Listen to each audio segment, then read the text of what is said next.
The sky over Techridge City School was always a dull silver. Flying drones passed above the buildings, and automated buses dropped students off near the school gates every morning. Inside the classroom of Level 7B, a small boy sat alone at the back desk. His name was Tomo. Tomo was quiet. He rarely spoke. He had short black hair, soft eyes, and always wore the same worn-out school uniform. He didn't laugh like the other kids. He didn't join games. And that made him a perfect target. 3 boys and 1 girl sat near the front. They were bigger, louder, and always looked for someone weaker to pick on. Their leader was Rex, a tall boy with slicked hair and sharp eyes. His friends Milo, Darin, and Nello laughed at everything he said, no matter how cruel. Every day, they found new ways to bother Tomo. Sometimes they tripped him in the hallway. Sometimes they locked his bag in the storage unit. Once, they even spilled synthetic juice on his lunch and laughed while he cleaned it. Tomo never said a word. He just quietly picked up his things and walked away. The teachers never did much. One time, Tomo told his math teacher about the bullying. But the teacher said, "You need to learn to stand up for yourself." The principal gave the bullies a warning, but nothing changed. In fact, things got worse. Tomo's home wasn't much better. His mother worked late as a factory engineer. His father had died years ago in the Outer Colony War. Tomo missed him every day. He remembered the stories his father used to tell about soldiers, honor, and protecting the weak. But those stories felt far away now. On a cold morning, just before the first bell rang, the school made an announcement. "Attention students! A new history teacher will be joining Class 7B today. Please welcome Mr. Bren." The classroom buzzed with curiosity. Who was this Mr. Bren? Some hoped he was strict so they could mess with him. Others didn't care. At exactly 9 a.m., the door opened, and Mr. Bren walked in. He was tall, with a solid build. His short gray hair and sharp eyes made him look serious, but not unkind. He wore a plain black coat over his uniform. Unlike other teachers, he didn't carry a tablet or drone assistant. He stepped to the front and wrote on the board, "Mr. Bren, History and Survival Studies." Some students laughed at the word survival. Rex whispered to Milo, "What is this war school?" Mr. Bren turned around and looked at them for a second, then calmly continued, "I teach more than history," he said in a deep, steady voice. "I teach what people forget when they're comfortable. I teach how not to become soft in the mind." The class went quiet. Mr. Bren's lessons were strange. Instead of just showing old war clips or boring timelines, he told real stories about ancient soldiers who survived in forests, people who defended colonies with nothing but basic tools, and how discipline saved lives. Tomo listened closely. For the first time, he felt something familiar. These stories reminded him of his father. Over the next few days, Mr. Bren started observing the class carefully. He rarely smiled, but he noticed everything.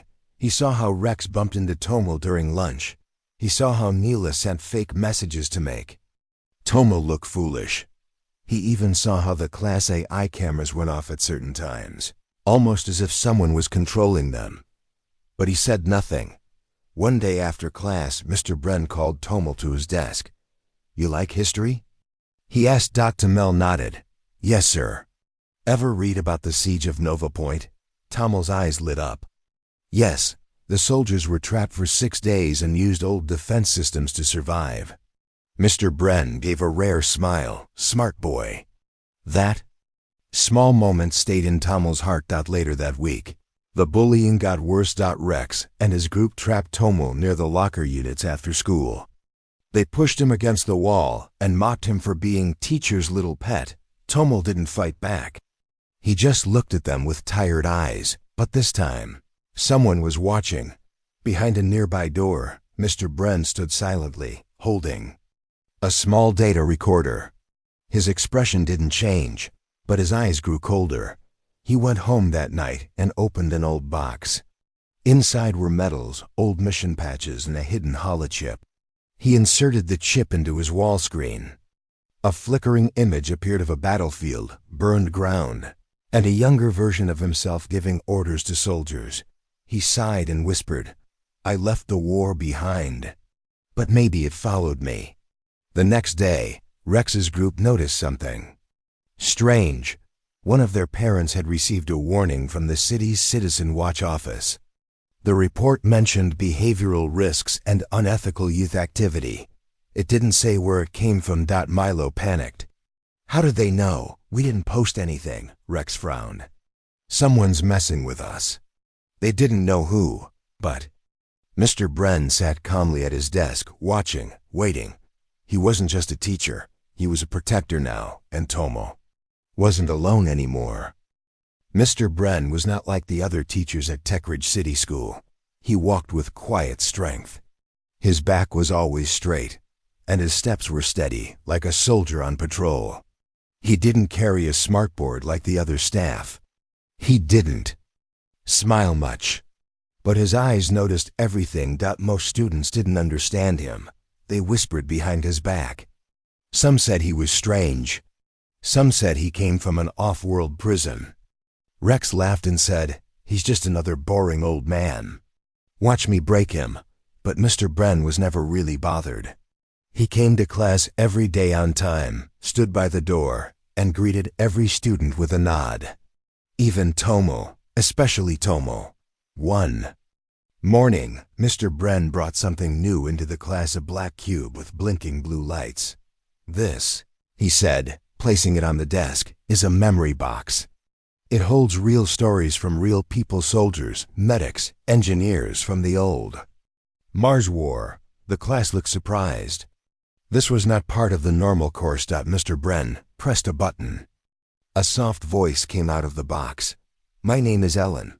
I was 15 when the bombs fell. We had no weapons, but we had courage." The classroom went silent. Even Rex, who usually laughed during history lessons, sat quietly. When the voice ended, Mr. Bren looked around. History is not just about names and dates. It's about choices. It's about standing for something, even when you're scared. Tomo looked up. His eyes met Mr. Bren's for a brief second. There was something strong, something real in those words. It reminded him of his father. After class, Rex bumped into Mr. Bren in the hallway. "You think you're special, don't you?" Rex said with a smirk. Mr. Bren looked at him calmly. "I don't think. I know what I am."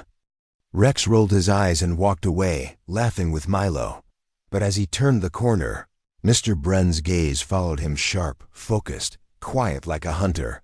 That night, in his small apartment, Mr. Bren opened a locked drawer. Inside was a military tablet, old, scratched, and full of restricted files.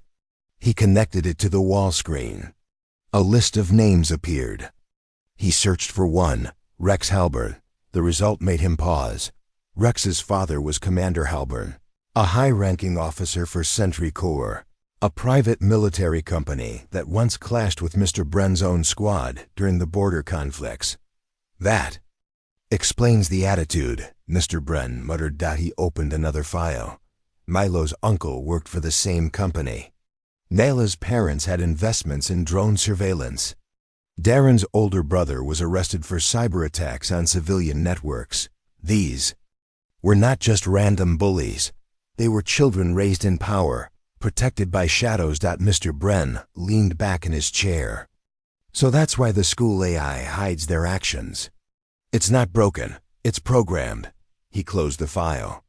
His expression stayed calm, but his eyes turned cold. The next day, he started changing his lessons. Instead of only talking about history, he began teaching small things: how to observe surroundings, how to stay calm under stress, how to think ahead. "History teaches us more than stories," he said to the class. "It teaches us survival." Tomo listened with full attention. He noticed Mr. Bren drawing maps on the board, showing how small groups could defend themselves from larger forces. He explained how people could use their environment to protect themselves, even without weapons. Some students thought it was strange. But a few began to pay close attention. Quiet kids, shy ones. The ones always picked last. One day, Mr. Bren handed out puzzle cards during class. Each card had a short message, but it was written in a secret code. "Break the code," he said. "You'll understand the next lesson." Rex laughed and tossed his card in the trash. Tomo took his card home. He spent the whole night studying the code. And by morning, he had solved it. The message said, "Sometimes to defend yourself, you must first believe you can." When Mr. Bren saw Tomo hand in the solved puzzle, he smiled slightly and gave him a quiet nod. That was the beginning. After school, Tomo stayed back one day. "Sir," he said softly, "why do you teach these things? Isn't it just history?" "Mr. Bren looked at him, thoughtful. "I teach what I wish someone had taught me when I was your age," he said. "You're not weak, Tomo. You just haven't been shown your strength yet." Tomo didn't reply.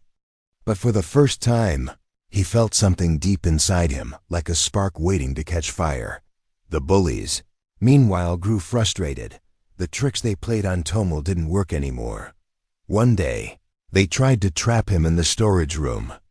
But the lock wouldn't seal. Another day, they tried to erase his homework file. But a backup had already been saved. "Someone's helping him," Nella hissed. "It's that new teacher," Rex growled. "He's messing in places he shouldn't." Rex decided to test him. On Friday, Rex walked into Mr. Bren's class late on purpose, chewing gum and dragging his feet. "Detention," Mr. Bren said without raising his voice. "You can't do that." "I have connections," Rex snapped up. Mr. Bren looked at him straight in the eye. "I've stood face to face with men 3 times your size and twice your strength. Do not test me, boy." The class went dead silent. Rex's face turned red, but he said nothing. He turned and sat down. From that moment, something changed. Mr. Bren wasn't just a teacher anymore. He was something else, someone who had walked through war and returned. Not for power, not for revenge, but for justice. Tomo saw it too, and for the first time in a long time, he felt safe. Maybe the school still had bullies, but now it also had a protector, and things were about to change. Techridge City looked bright and peaceful on the surface, but under its clean buildings and smooth roads, secrets moved like shadows. Inside his apartment, Mr. Bren sat in silence. The lights were dim. He wore an old black vest, something from his past life. In front of him, a wide screen glowed with files and names. The school's records were simple, just grades and attendance. But Mr. Bren's private tablet could access deeper layers. His old clearance from the Special Forces still worked in hidden systems. He stared at a file labeled Sentry Core Network Civilian Links. The more he read, the clearer the picture became. Rex's father, Commander Halburn. A man once accused of war crimes on Titan Ridge. Milo's uncle, communications hacker for Sentry Core during the Mars Uprising. Nayla's family, investors in security, AI programs that caused blind zones in surveillance. Even Darren had a brother banned from Earth travel due to cyber-violence. And now, their children walked through his classroom, arrogant, unchecked. They weren't just bullies for fun. They were learning bad behavior from people with power. "They're not the problem," Mr. Bren muttered. "The system that protects them is." At school, Tomo felt the change. He still kept quiet, still sat alone. But something inside him was shifting. Mr. Bren's lessons stayed unusual. He gave talks about strategy, about silent resistance, about thinking before acting. He showed videos of colonists protecting themselves with simple tools. One day, Mr. Bren wrote on the board, "Discipline beats strength." Every time, some students didn't care. Some laughed. But Tomo wrote it down in his notebook, word for word. That afternoon, as Tomo walked through the hallway, Rex's group followed him. "Think you're smart now?" Rex said, walking behind him. "You're getting brave just because the teacher likes you." Tomo kept walking. He didn't say a word. Rex pushed in lightly. Say something, loser. Before they could do more, a small cleaning drone zoomed down the hallway and stopped in front of them. It projected a red blinking light. Warning, aggressive behavior detected. Surveillance activated. Rex stepped back. What the? More. Drones appeared, hovering quietly, unknown to anyone. Mr. Bren had reprogrammed the school's older cleaning drones to monitor blind spots. While the main school AI system ignored the bullying, these simple machines now recorded everything. From his office, Mr. Bren watched the live feed. Later that night, Mr. Bren reviewed the footage. He uploaded part of it to a public channel, one that exposed school corruption but didn't reveal names. It was a careful move. The next morning, a buzz went through the school. Students whispered about a secret video showing kids bullying others in places the school AI didn't catch. Who leaked it? Milo asked nervously. I bet it was that Tomo freak, Nala said. No, Rex growled. This is bigger than him. Someone's watching us. Double quotes. Mr. Bren walked by as they spoke. He didn't stop. He didn't even look at them, but Rex felt it. That quiet pressure. Like being hunted, the principal called Mr. Bren to his office. There's a rumor going around about hidden recordings. Did you do anything outside your teaching duties? Mr. Bren smiled politely. No, sir. But perhaps the school should update its surveillance systems. There are blind zones. The principal narrowed his eyes. We're aware, but he said nothing more. Mr. Bren left the office calmly. But he knew what was happening. Someone was protecting the bullies from the top, possibly bribed. Possibly afraid of powerful parents. But that didn't matter. He had fought real wars. He had faced monsters in deserts, jungles, even space stations. A few rich kids and their dishonest backers would not stop him. That weekend, Tomo went to the public library. To his surprise, he found a small envelope inside his history book. It had no name. Inside was a tiny metal coin with a symbol, a shield and star. He didn't know what it meant, but it made him feel safe. At home, he showed it to his mother. She gasped softly. This is the old medal your father wore. It's from the Titan Defense Unit. Tomo looked at the coin with wide eyes. But how did it get in my book? His mother didn't answer. But she smiled in a way she hadn't in years. Meanwhile, in the shadows of the city, Mr. Bren contacted an old friend through a secure line. A woman's voice answered. Bren, you're supposed to be retired. I am, he said, but I need help. Just surveillance support. Quiet. No guns. What's the target? Not a target. A problem. Kids turning into tyrants because no one stops them. A short pause. Then the woman said, all right. Sending you silent grid access in 24 hours. Old favors don't expire. Thank you, Bren replied. He sat back. This wasn't just about helping Tomo anymore. It was about changing the whole system. Quietly, smartly. At school, things were already shifting. Tomo wasn't bullied that week. The others still stared at him, but they kept their distance. Other quiet students began sitting near him. Even the school's assistant, AI, started showing unusual activity, sending alerts about hallway trouble before it happened. No one could trace the source, but Mr. Bren knew. He was rewriting the rules just like he did during war. Only this time, his battlefield was a school. The school looked normal on the outside. The gates opened at the usual time. Students walked in with tired eyes and loud voices. Drones flew above, checking faces and scanning for weapons. But deep inside the halls of Techridge City School, a storm was quietly building. Tomo had started to change. He still sat near the back, still kept to himself. But now he noticed things. He watched how people moved. He stayed alert. He knew where the cameras worked and where they didn't. He had learned these things not from a book, but from watching Mr. Bren Tomo no longer walked with fear. He walked with focus, and Rex noticed. "That kid's getting cocky," Rex muttered to Milo one day. "He thinks he's safe just because the new teacher likes him." Milo looked around. "We should wait. Everyone's watching since the video leak." Rex's jaw tightened. "We wait too long. People forget who's in charge." That week, the school planned a special event, a robotics project exhibition. Students were asked to design defense robots for colony farming zones. Each class had to build a model and present it. Tomo quietly joined a small team. No one expected much from them. They were the quiet ones, kids with no friends, kids others ignored. Mr. Bren offered guidance without taking control. He showed them blueprints from old Earth defense systems. He taught them how to balance speed and energy. He helped them name their bot. Sentra. It wasn't big, it wasn't shiny, but it worked silent, smart, and fast. When it moved, it didn't make noise. It reacted to shadows, heat, and motion. Rex saw the bot during practice day and laughed.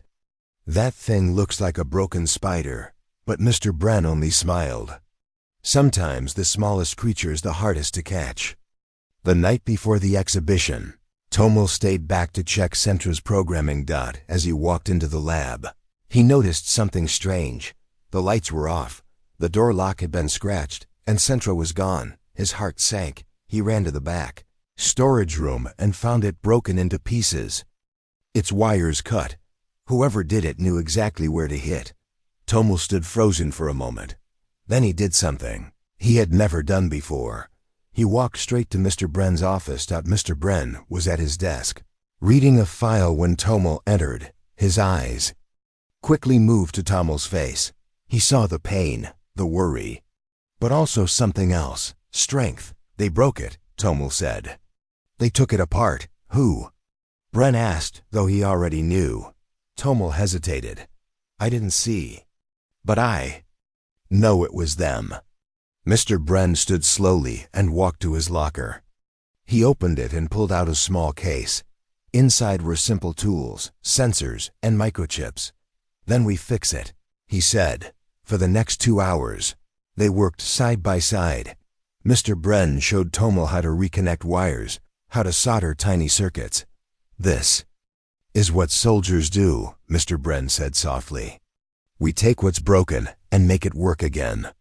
By midnight, Sentra moved again. A little slower, but alive. Tomo smiled for the first time in days. "Thank you." Mr. Bren placed a hand on his shoulder. "No, Tomo, thank you. You didn't run, you stood your ground. That matters more than any prize." The next morning, the exhibition hall was full of noise and lights. Students showed off tall robots with big screens and fancy moves. Judges walked around with drones recording every bot. When it was Tomo's team's turn, many expected nothing, but when Sentra rolled out, it performed better than anyone guessed. It avoided obstacles, detected targets, and responded to danger faster than larger bots. The crowd was impressed. Even the judges took interest. One of them asked, "Who built the sensory core?" Tomo quietly pointed to his small team. Mr. Bren stood at the back of the hall, arms crossed, watching with quiet pride. Later that day, while everyone was celebrating, Tomo went to the washroom. Alone, he didn't see Rex and Milo waiting near the back exit. "You think you're better than us now?" Rex said, grabbing Tomo's collar. Tomo tried to pull away, but Milo shoved him hard. Tomo fell against the wall. "You humiliated us with that toy," Milo said. Rex pulled something from his bag, a small plastic band. He wrapped it around Tomo's backpack strap and began tightening it around his neck. Tomo's breath caught. He struggled. His face turned red. "Let's see how well you survive now," Rex whispered. Suddenly, a loud crack echoed in the hallway. The boys froze. Footsteps. Fast. Sharp. Mr. Bren appeared like a shadow from the corner. Eyes locked on Rex. "Let him go." His voice wasn't loud, but it cut like a blade. Rex dropped the strap and stepped back. "We were just joking," Mr. Bren didn't blink. "You crossed the line." He stepped forward and took Tomo by the arm, checking him. "Are you hurt?" Tomo shook his head slowly. His face was pale, but he stood on his own. Mr. Bren turned back to the bullies. "If I ever see you touch him again, you won't like what happens next." Rex opened his mouth, but no words came out. Mr. Bren's eyes were cold, dangerous, like a soldier just before battle. Later that evening, Mr. Bren sat in his apartment and activated his military tablet. He connected to the city's private network and opened a hidden channel. He uploaded the video from the drone that had followed Tomo to the back exit. The video clearly showed Rex's attack, and this time, he didn't hide the names. He sent the file to the Citizen Safety Board, the school council, and 3 major news nodes. Let the truth speak for itself, he whispered. The next day, whispers filled the school. Everyone had seen the video. Parents were angry. Students were shocked. The principal looked pale. Rex and his group were removed from classes. Investigations began, but Mr. Bren stayed quiet. He didn't ask for thanks. He didn't need applause. All he cared about was this: Tomo was safe. And finally he had sent a clear message to the shadows. After the video of Rex's attack went viral, the atmosphere at Techridge City School changed. The hallways were quieter. The loud laughter from Rex's group was gone. Students whispered more and stared less. For the first time in years, bullies had faced real consequences, and it had shaken the entire school. Tomo walked with more confidence now. He wasn't popular, but he was no longer a target. Other students who had been quiet or afraid started talking to him. A few even sat with him during lunch. But the biggest change came from Mr. Bren. He was still the same serious face, sharp eyes, short words. But his lessons began to shift in a new direction. One morning, Mr. Bren entered the classroom carrying a folded chart. Without speaking, he hung it on the wall. The chart showed a maze with arrows, X marks, and a shaded area labeled Threat Zone. The students stared. "What is this, sir?" One of them asked. Mr. Bren turned to face the class. "This is a simulation," he said. "We're starting a special unit, tactical thinking and team defense." Some students looked excited. Others were confused. "Why do we need to learn this?" asked a boy in the front row. Mr. Bren answered calmly, "Because one day you may find yourself in a place where knowing what to do could save your life or someone else's." He paused. "Also," he added, "thinking like a team builds trust, and this school needs more of it." The next day, the class was divided into small groups. Tomo was placed with 3 other students, Rina, Holly, and Doro, all quiet kids, who had once been bullied too. Mr. Bren called their group Unit Blue. Each unit was given tasks: map reading, basic strategy games, escape planning, and response drills.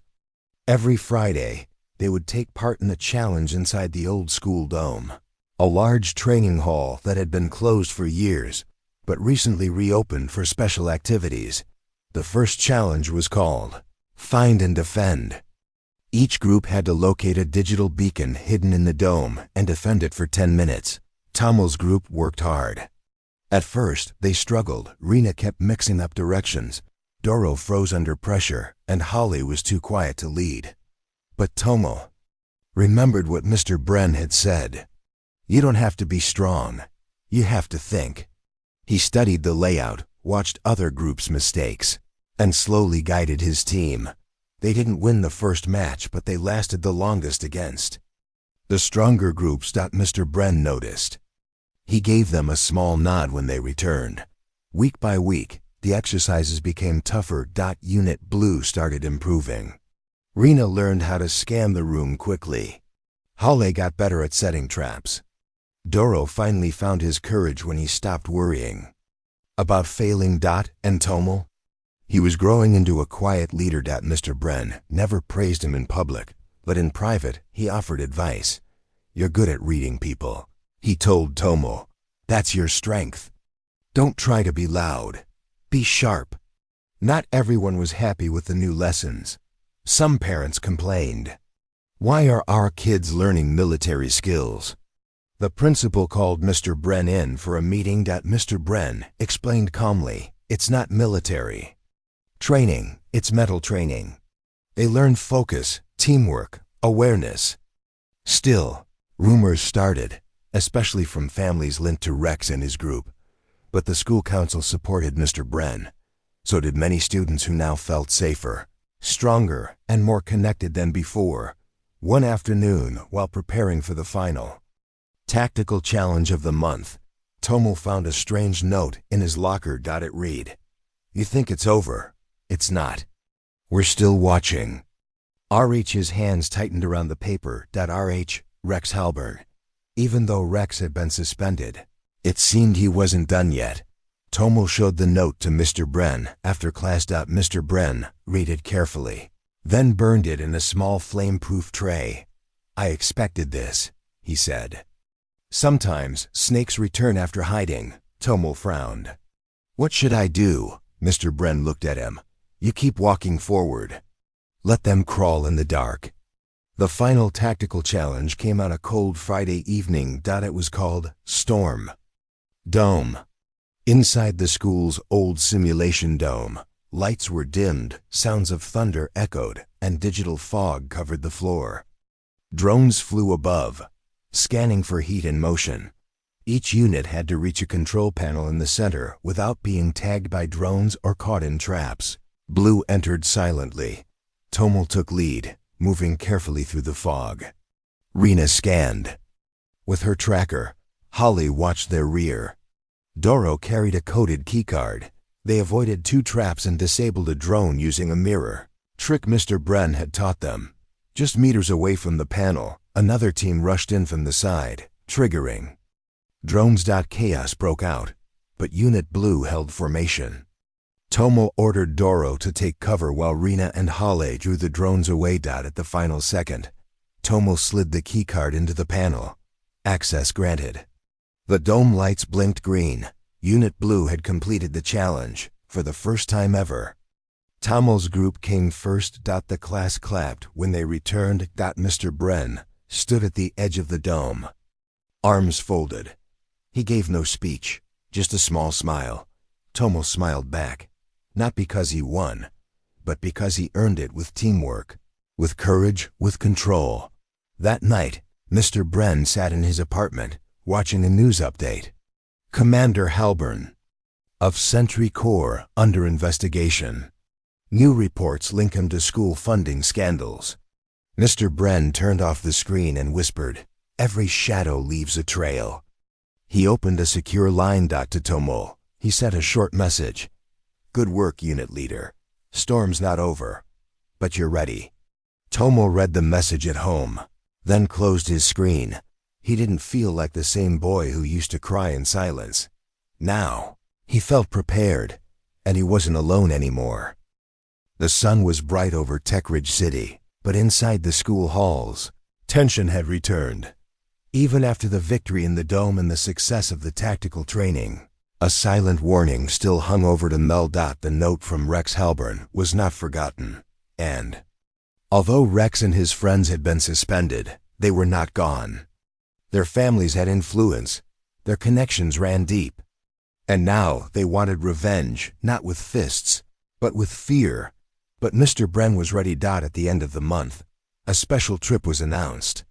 The school would take selected students to the Echo Hills Training Dome, an old military facility now turned into an educational history experience.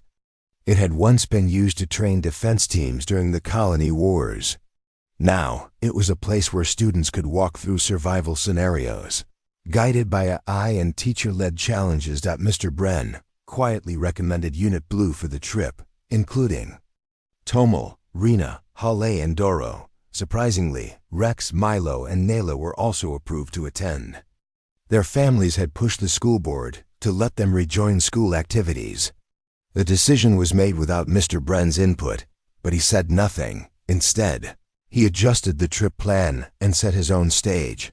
The bus ride to Echo Hills was Quiet. Tomal sat by the window, watching the tall trees pass by. In the reflection of the glass, he saw Rex smirking from the back of the bus. Rena leaned over. "Why do I feel like something bad is going to happen?" Tomal gave a small nod. "Because something is." But they had one advantage. Mr. Bren.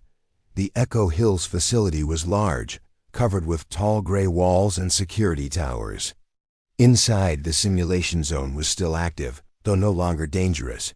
Or so it seemed. Mr. Bren walked the students through the first part, an old battlefield simulation, complete with bunkers, fake alarms, and survival rooms. At noon, the group split into two. Mr. Bren guided the main group to the command center.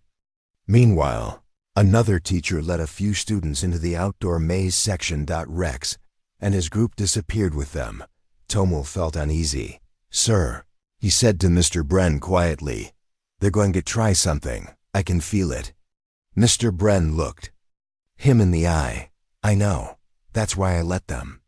Tomal blinked in surprise. "You let them?" Mr. Bren gave a small, calm smile. "Yes, it's time they step into their own trap." Just before the final simulation, Mr. Bren gave every student a tracking band, a small black wrist device. "These will help me monitor your movement in the maze and test your reaction under pressure," he explained. What he didn't say was that each band also had a small recorder, and that the maze's AI was now under his control. The students entered the simulation dome in teams. The challenge was simple. Each team had to find a hidden supply box and bring it back to base within 30 minutes. The dome was filled with fog, sensor drones, and obstacle zones. Unit Blue moved quickly, using hand signals and silent steps. Had trained for this, but halfway through the maze, the lights flickered. Suddenly, the fog grew heavier. Sounds of footsteps echoed unnaturally. Then Tomal disappeared. Tomal was grabbed from behind and dragged into a side corridor. He didn't scream. He didn't fight. He stayed calm, just like Mr. Bren had taught him.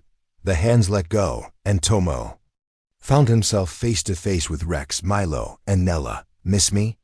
Rex said coldly. Tomal didn't answer. Milo laughed. "No drones here, no teacher, just us." Nella stepped forward. "Let's see how smart you are without help." Rex pulled out a portable jammer from his bag, an illegal device used to block tracking signals. "Let's make sure no one's watching." Rex grinned. But what they didn't know was that Mr. Bren had already planned for this. The jammer they used was a decoy planted weeks ago, traced and modified. It didn't block the signal. It sent a warning. Inside the control room, Mr. Bren watched the red alert on his screen. Zone 9 breach. Jammer signal detected. He stood up, calm but focused. Time to end this. Back in the maze, Rex pushed Tomal against the wall. "Say something," he snapped. "You think you're better than me now?" Tomal didn't move. "You won't be smiling after this," Milo said. But then a voice rang out from the shadows. "Wrong again." Rex spun around. Mr. Bren stood in the hallway, eyes locked on them. "You've had your fun. Now it's over." Rex looked shaken but tried to act tough. "You can't touch us. You're just a teacher." Mr. Bren walked closer, slow and steady. "I've been more than a teacher, and I've dealt with people far worse than you." Milo stepped forward, but Mr. Bren's tone changed, sharp, commanding. "Don't." The boys froze for a moment. The air felt heavy. Even Neela stepped back. Mr. Bren nodded toward Tomal. "Go. Rejoin your team." Tomal walked past the bullies, no fear in his eyes. Before leaving, he looked at Rex. "You're not strong. You're just loud." Back at base, Unit Blue returned with the supply box. They passed the test.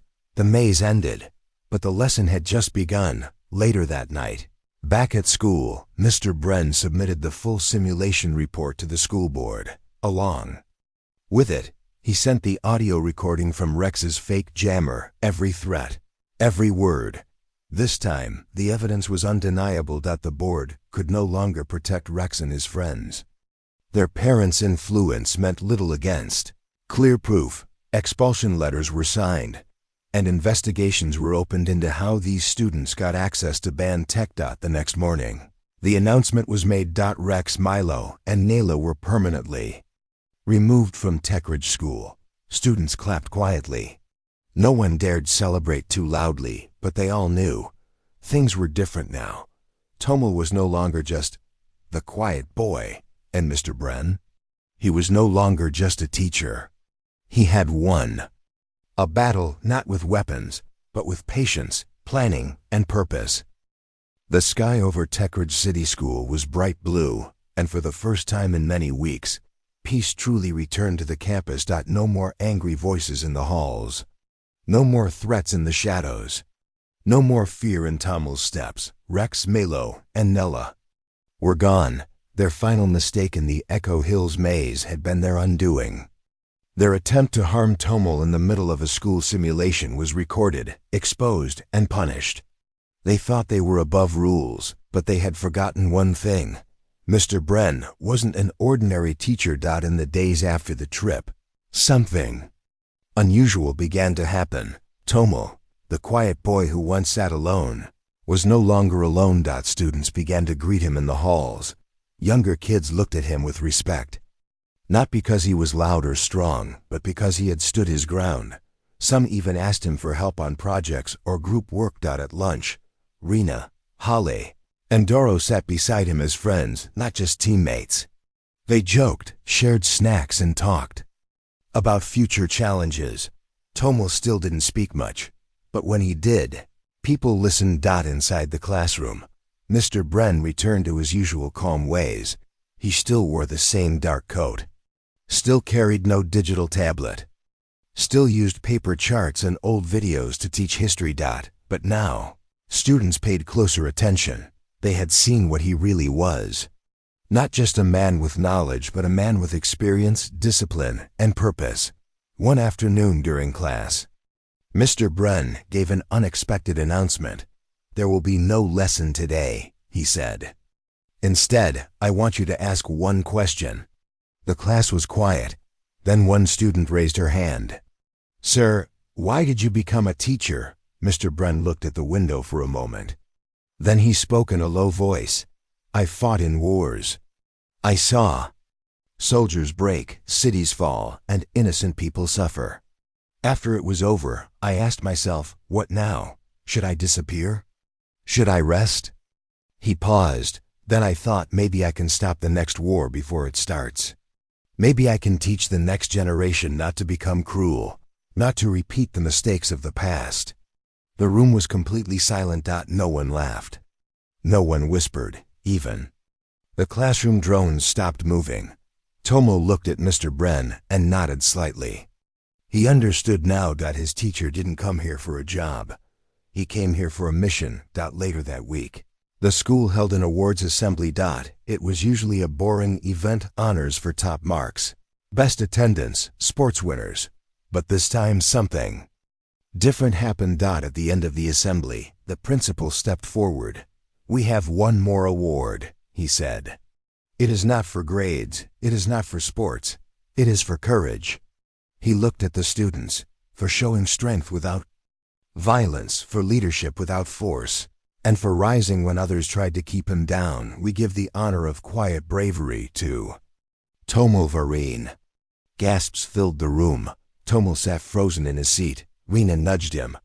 "Go!" He slowly walked up to the stage. Everyone clapped. Some even stood. The principal handed him a small silver medal. Mr. Bren stood at the back of the hall, arms crossed, a proud but quiet smile on his face. He didn't need awards. He didn't need applause. Seeing Tomo shine was enough. After the event, Tomo walked outside for some air. The school garden was peaceful, with small flowers and flying bots tending the plants. He stood there quietly, still holding the medal. Strange feeling? A voice said behind him. Tomo turned to see Mr. Bren.